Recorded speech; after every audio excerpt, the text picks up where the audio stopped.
بسم الله الرحمن الرحیم. کله یو مسلمان د رمضان شریف اعتکاف فاسد او مات کی نو د باندې بیا د دې قضا راوړل دا لازمی او ضروری دي او د دې قضا د په رمضان شریف کې هم راوړی شي او د رمضان نه غیر په عام ورځو کې هم راوړی شي. او د قضا راوړلو لپاره شرط دا دی چې روزه به سره نیسي. که صرف اعتکاف یو که او روزه اوننیوه اعتکاف نه دی شوی. بیا که رمضان شریف کې قضا راوړه نو روزه خو سره اسیم وي نو ورته اسانه ده، او که په غیر رمضان کې قضا راوړه نو اعتکاف سره به روزه هم نیسي. به طریقه دا ده چې کله انسان قضا راوړي په کوم ورځ د هغې نه مخکې چې کوم ورځ ده هغه ورځ دی د غروب افتاب نه مخکې جومات ته راشي او د قضا اعتکاف نیت وکړي.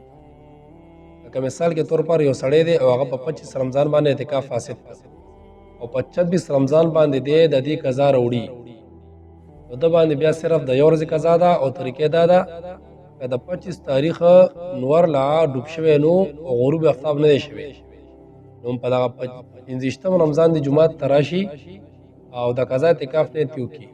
دا مکمل شپه د جمعات کې تیره کړي او ورپسې ورځ باندې به روزه خو اسیم نیسي.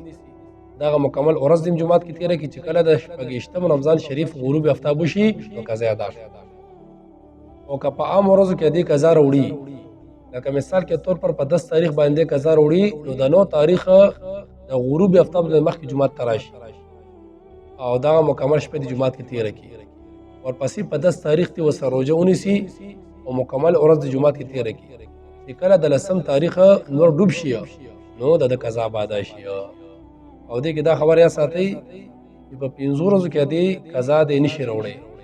هغه 15 ورځې دادي یو د وړوکي اختر ورځ او څلور د غټ اختر ورځې 10 ذی الحجه، 11 ذی الحجه، 12 ذی الحجه او 13 جسته ایام تشریق.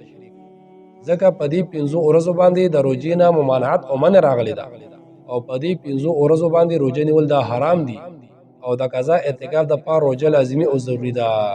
نو دی وجنه د دې 15 ورځو نه علاوه چې په کوم ورځ هم د اعتکاف قضا وروړه اعتکاف پټ وي او قضا په صرف یو ورځ ده.